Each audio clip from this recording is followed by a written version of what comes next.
Hi, today I'm going to go over some stretches that we can do for our hips. I was asked more about some stretches for runners in particular. These stretches can absolutely be done by anybody, but if you are a runner, these are great stretches for you. Okay, so let's go ahead and start with our feet together. Chest is lifted, and we're going to just send our hips back.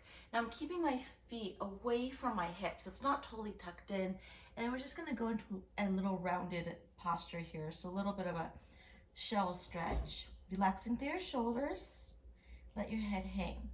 So we're just going to release through our lower back and our hips here.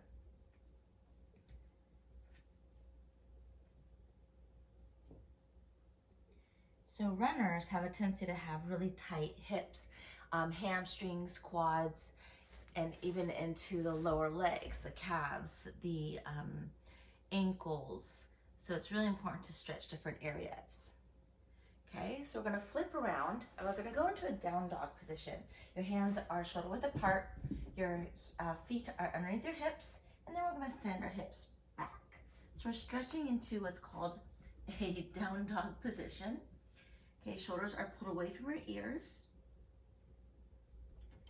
And if you're tight in your hamstrings, you can absolutely bend your knees a little bit here. And then we're just gonna walk one heel and then the other heel down. So it's a nice stretch through your calf. Helps us get a little bit into our lower back, our shoulder girdles, our hamstrings, definitely into your feet, your calves, your ankles. And you can always hold. You don't have to keep moving. You can maybe just hold it. And then the other side. And let's go ahead and drop to the knees. We're gonna come into a hip flexor stretch. So one leg is forward, knee over your ankle, okay, and then the other leg is back. So we're gonna sink down, and you wanna feel the hip flexor here. Lift yourself up and then sink down. So we're stretching into your hip flexor, your psoas. Lift the arm up and then lean away from the joints. You're opening up to the side of your body, getting the extra stretch through your hip and your IT band.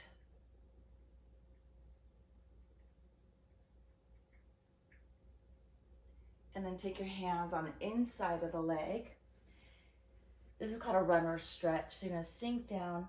Now, if you feel more comfortable, you can just stay right here. Pardon me. And then otherwise you can sink deeper onto your forearms or wherever you feel is comfortable. It may make your knee flare out a little bit. If it does, it's not too big of a deal. Again, just finding your best comfort here. Again, don't force the stretch. And then we're gonna go ahead and release it. Now this front leg, let's go ahead and tuck it in. Now you can go into 90-90 here and then just lean right in.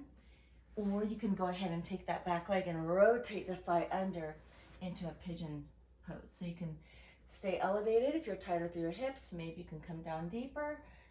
And maybe you can even just go all the way down. So it really does depend on your flexibility.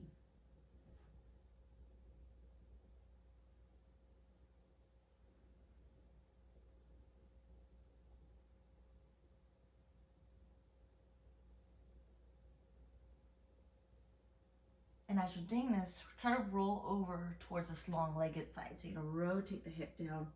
You might feel that extra stretch to this front side, the glute in your hip. All right, let's do the other side. So I'm gonna flip around and we're gonna go into your hip flexor stretch, or your hip flexor stretch. So coming up here, sinking down. Feel the stretch here, it's my tight side. So we're gonna sink down, relax your shoulders. So you want to stay elevated, so that helps us open up a little bit deeper into your quad, your hip flexors, even into your lower abdominals here. The leg that is back, the same side arm comes up and over, so you're stretching to the side of your body, into the top of your hip, connects towards your IT band, a connective tissue there. It feels great. And then we're gonna come down, hands on the inside of your leg. We're gonna drop in, okay? So right into that runner stretch. Again, just find your depth here. If you can come down deeper, go for it. Now again, this is my tighter side, so I have a harder time coming down deeper, and that's okay. So just always work within your limit.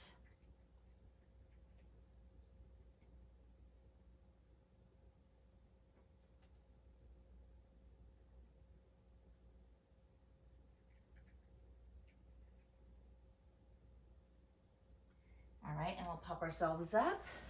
Take that front leg forward, 90-90 option as you drop in. So it's not all about tucking the leg in. You wanna keep the leg away a little bit. It gets a little bit deeper into that glute, the buttocks. Okay, so you're here, or you can extend the back leg. Again, finding your range of motion that works best for you for that stretch. And you know, day by day, your body may respond differently. And again, this stretch is not just limited to runners. This can be absolutely for anyone because it's just a great way to release our hips. Try to rotate yourself towards this long-legged side.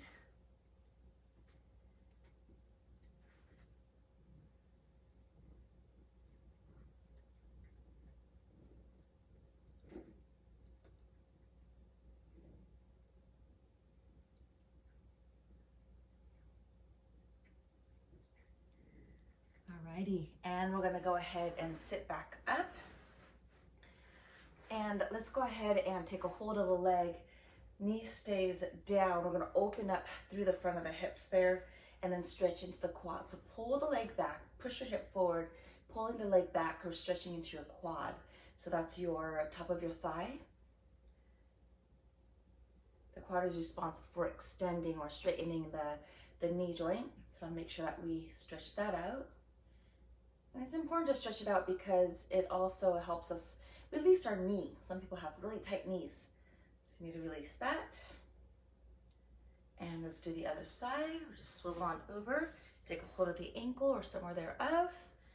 Push the hip forward as you pull the leg back. It's nice to do it on the floor. That way you don't have to worry about balancing. So it's a great way to stretch. If you need to, you can place your leg against a wall. It's a great way to get a little assisted stretch there, especially if you have a hard time holding on to your leg.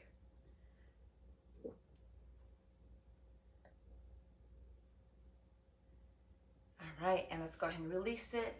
Just short and sweet. We're just gonna rotate the hips side to side, releasing through the joints. Helps us release our hips, our lower back, just creates that mobility.